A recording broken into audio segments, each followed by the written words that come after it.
Aloha everyone. Not sure how well you can see, but those are the clouds above Honolulu, a great ocean. We're traveling right now on the plane to San Francisco. We just left our beloved Hawaii a few hours ago, and we're almost to San Francisco. So I guess this is the first video cast of our Red Ribbons journey, and I'm Laulani. Liko is taking a walk because this got a little intense for him, so we'll definitely be making more casts. But right now, the reason it was kind of intense is because we were just reading out of this book here. This is Hawaii's Story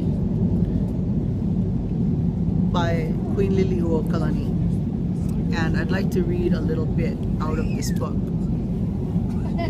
So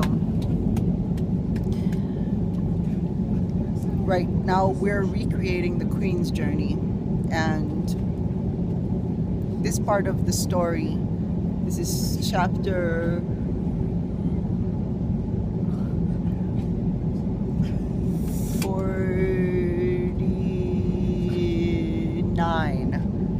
49, which is called A Change of Scene to Forget Sorrow. And this is about when the Queen left on her Red Ribbons journey, what we call the Red Ribbons journey, because it ended with her, well, it didn't end, but it culminated with her filing of her protest against annexation at Washington, D.C.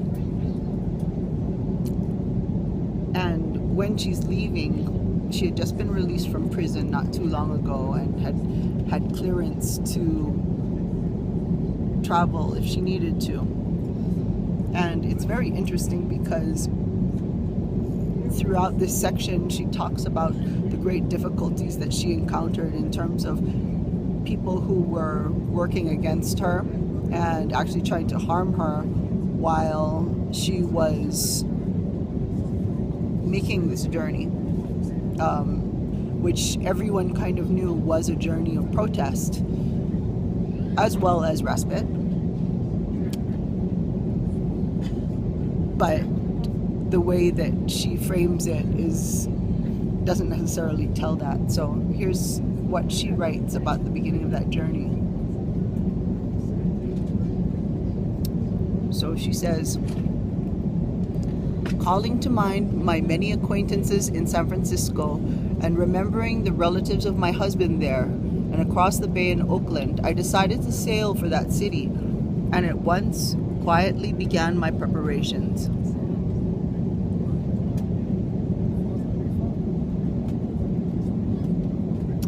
She went to go visit President Dole, and she says, as I entered, he rose from his seat, approached me at once, and extended his hand, which I took.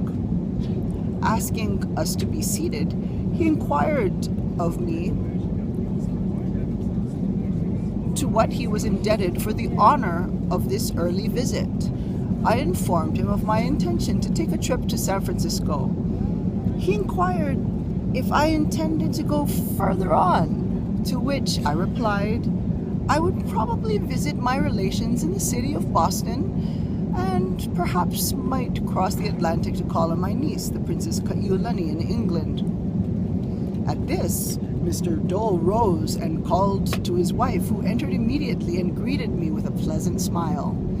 In the course of an agreeable conversation, they expressed their great anxiety and solicitude for me, that I was undertaking such a journey in the depth of winter. Sorry, gotta turn the page.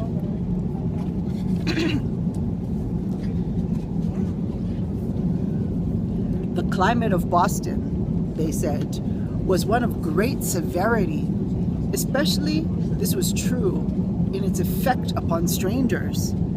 And they warned me to prepare myself most carefully against the dangers of a winter there. Thanking them for their kind interest, I bade them goodbye. But the president very gallantly escorted me to my carriage and of his own accord proposed to send from the Foreign Office passports for myself and those of my party.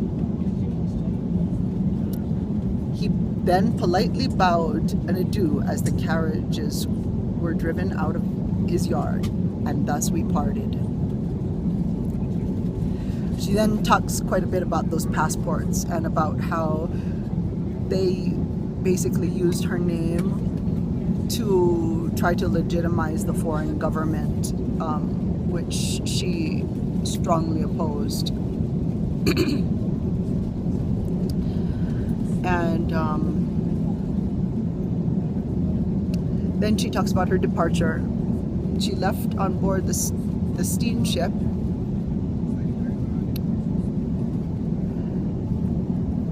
and she says, Honorable Samuel Parker came on board the steamship and asked in astonishment where I was going. I gave him a like answer to that given to the President and Mrs. Dole, and then the steamer proceeded on her way out of the harbor. The usual farewells of waving handkerchiefs and the hats signalized our departure, and then for the first time in years I drew a long breath of freedom. For what was there worthy in that sacred name under the circumstances in which I had lived on shore? Not knowing that every word, every look, every act of mine was being noted down by spies to be reported somewhere to my hurt.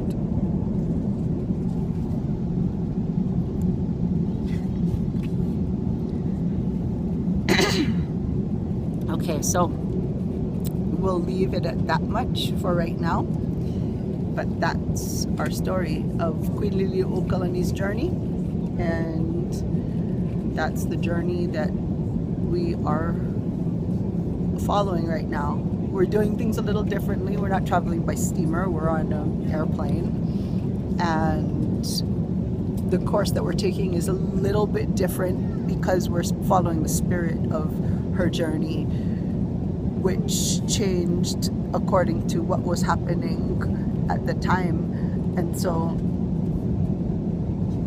we're doing that as well.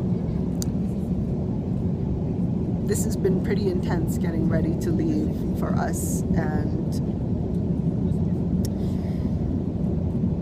we love all of you and are thinking about you.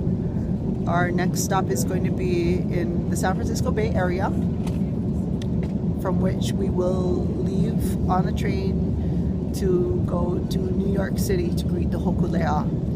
So please follow along, and we'll continue with the Queen story as well. Mahalo.